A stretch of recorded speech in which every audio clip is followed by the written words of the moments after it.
This is part 1 of section R.7, Rational Expressions. A rational expression is just the quotient of two polynomials.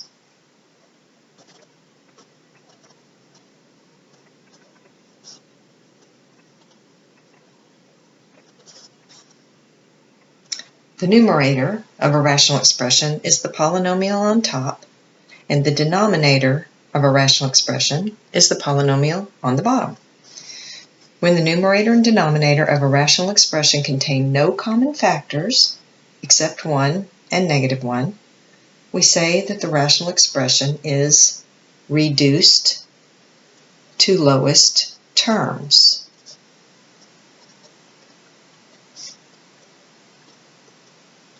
Or, in other words, simplified.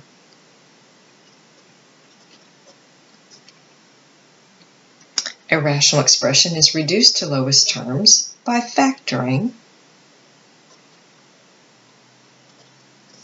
the numerator and the denominator completely and canceling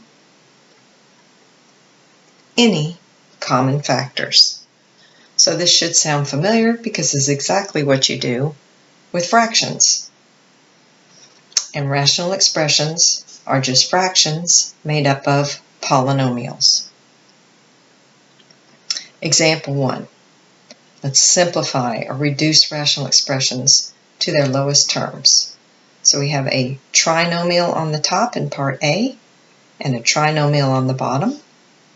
And we are to simplify this rational expression.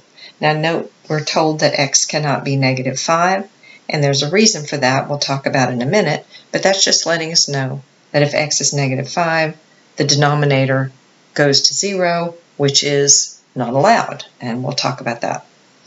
All right, so what did we say we had to do?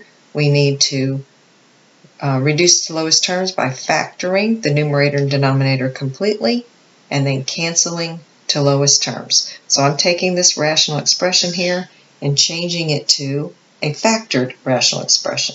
So in my numerator, I see that I can remove an x out of all of those terms, leaving behind x squared minus 3x minus 40.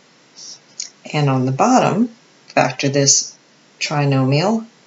It's a perfect square trinomial. In other words, it's the same two binomials, or a binomial squared. But instead of writing x plus 5 squared, I'm going to write them separately so that I can cancel any common factors I find. Well, I'm not done because the numerator can be factored further. So this trinomial factors to x minus 8, x plus 5. You know, as you factor these, check. First times first, x squared, then I get a positive 5 and a -8 for that -3, and -8 times positive 5, -40. It's always good to just do a quick check. And then we have our two x plus 5 factors on the bottom. And now I have done the first part. I've factored the numerator and denominator completely. Nothing else will factor. And now I'm going to cancel any common factors. And sure enough, x plus 5 occurs in the top and the bottom. Canceling those out, my final result, x times x minus 8 over x plus 5. And those parentheses around the x plus 5 aren't necessary since there's nothing else beside it. Okay, let's look at part B. Now it says we want to factor the numerator and denominator of this one and simplify. But again, let's notice z cannot be 2 because if z is 2, our denominator goes to 0. Okay, z minus 2 over 2 minus z. Neither one of those can be factored further. However, if we recognize this, we will see that what we could do is leave the numerator z minus 2, but in the denominator, if we factored out a -1, okay, so far maybe this isn't clear what's happening, but I took -1 out. That would have been -1 times -2, positive 2, -1 times positive z, negative z. But now, -2 plus z can also be written as the z is positive and the 2 is negative, z minus 2. So maybe now you see where I'm going with this. Now we do have a common factor in the numerator and denominator, z minus 2. When I cancel, what are we saying when we cancel? We're saying that z minus 2 over z minus 2, that's just equal to 1. So that leaves me with 1 over negative 1, which of course is just negative 1. And what we've discovered is anytime we see a format like this, an a minus b over a b minus a, that's always going to be negative 1, and we call these opposites. So if you just see that and recognize, hey, that's just negative 1, you can go straight to, hey, that's negative 1. Or you can go through these steps. Okay, now we have a definition. The domain of a rational expression is all possible values of x. All possible values of x. To find the domain of a rational expression, we want to set the denominator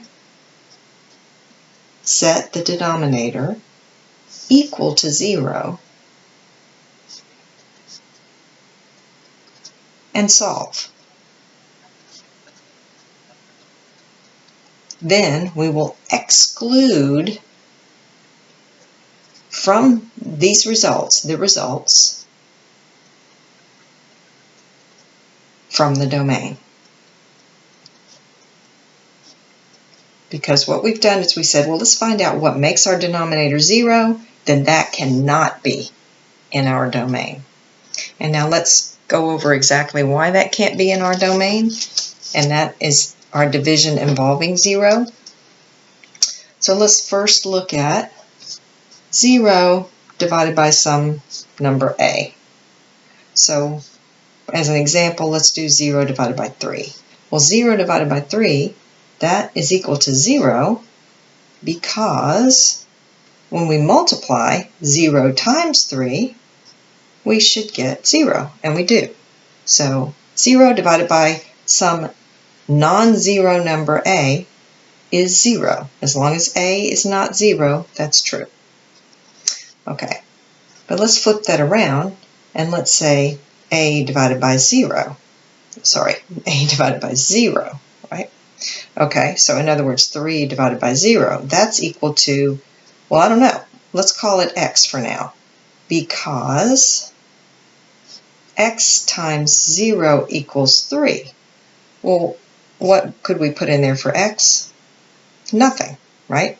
So no such x exists. There is no way to make that work out, so a divided by 0 is undefined. Okay, and this again, a is not 0, because in our third case, we do want to look at what happens when we do this. Okay, 0 divided by 0. Well, again, let's call it x and see if we can make this work out like we did everything else, because we should be able to go x times 0 equals. Okay, now what is x? Well, actually, x can be anything, right? But that's not going to work for our definition because it has to be unique, and x here is not unique. It could be anything. So again, 0 divided by 0 here is undefined. All right, so those are our 3 cases for division involving 0. The rest of this handout will continue in the next video.